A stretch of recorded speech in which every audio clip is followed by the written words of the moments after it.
Hello అండి, బాగున్నారా? ఈరోజు మనం ఎంతో యమ్మీగా ఉన్న మటన్ కర్రీని చేసేసుకుందాం. ఇప్పుడు ప్యాన్లో కొద్దిగా గరం మసాలా వేసుకుని అందులో సన్నగా తరిగి పెట్టుకున్న ఉల్లిపాయ ముక్కలు, పచ్చిమిర్చి ముక్కలు వేసేసుకుని దాన్ని బ్రౌన్ కలర్ వచ్చే వరకు ఫ్రై చేసుకుందాం. ఇప్పుడు అందులో ఒక 1.5 టేబుల్ స్పూన్ అల్లం వెల్లుల్లి పేస్ట్, ఒక టేబుల్ స్పూన్ ఉప్పు, అలాగే ఒక టేబుల్ స్పూన్ పసుపు వేసుకుని దాన్ని చక్కగా కలిపేసుకుందాం.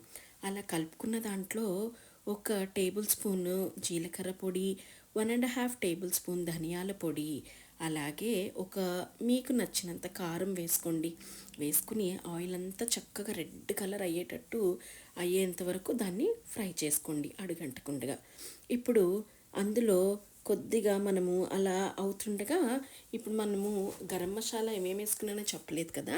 మనం స్టార్టింగ్లో హోల్ గరం మసాలాలో దాల్చిన చెక్క, ఇలాచీ, లవంగ, షాజీరా, అలాగే దగడికాయ ఫూల్ వేసుకున్నాం అనమాట. ఎందుకంటే చక్కగా ఆ అరోమా ఆసమ్గా ఉంటుంది. ఇప్పుడు ఇందులో ఇంకా కలర్ఫుల్గా కనిపించాలి కదా మరి మనకి మటన్ కర్రీ.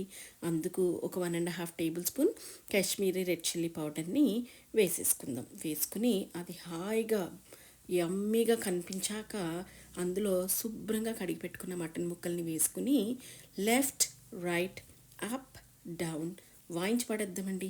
ఎందుకు వాయించాలి అంటే ఆ మసాలా అంతా మన ముక్కలకి అంటాలి కదా. ఆ ముక్కలన్నీ మళ్ళీ మన నోట్లోకి వెళ్ళాక యమ్మీగా ఉండాలి కదా, అందుకనమాట. ఇప్పుడు దాన్ని అలా మొత్తం తిప్పేసుకుని దాన్ని విజిల్ లేకుండా కుక్కర్ మూత పెట్టుకుని ఆ నీరంతా కొంచెం పైకి వచ్చి ముక్క లైట్గా ఉడికేటట్టు చూసుకోవాలి. ఇప్పుడు దాన్ని గ్యాస్ కట్ పెట్టేసి ఇప్పుడు అలాగే ఒక 2 కప్పులు వాటర్ పోసేసి 5 విజిల్స్ వచ్చేటట్టు ఉడకనిచ్చుకోవాలి. అది ఉడికేలోగా మనం జార్లో ఒక టేబుల్ స్పూన్ గసగసాలు, కొద్దిగా ఎండు కొబ్బరి, అలాగే ఒక హాఫ్ చెక్క టొమాటో ముక్క వేసుకుని ఫైన్ పేస్ట్ని చేసుకుని మనము ఈ మంచిగా ఉడికిన మటన్లో వేసేసుకోవాలి. ఇప్పుడు ఒక్క 5 ఆర్ 7 మినిట్స్ అనుకోండి, సిమ్ములో హాయిగా మసాలా అంతా అందులో కుక్ అవ్వాలి కదా.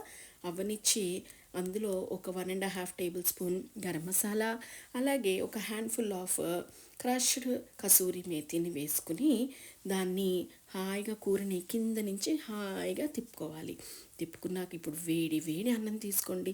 తీసుకుని పక్కన ఒక ఉల్లిపాయ ముక్క, ఒక్క నిమ్మకాయ ముక్క పెట్టుకుని వేడి వేడి అన్నంలో ఈ కూర వేసుకుని, లేదంటే రాగి సంగట్లో ఈ కూర వేసుకుని జుమ్ జుమ్ అనుకుంటూ తినేసేయండి. Thank you.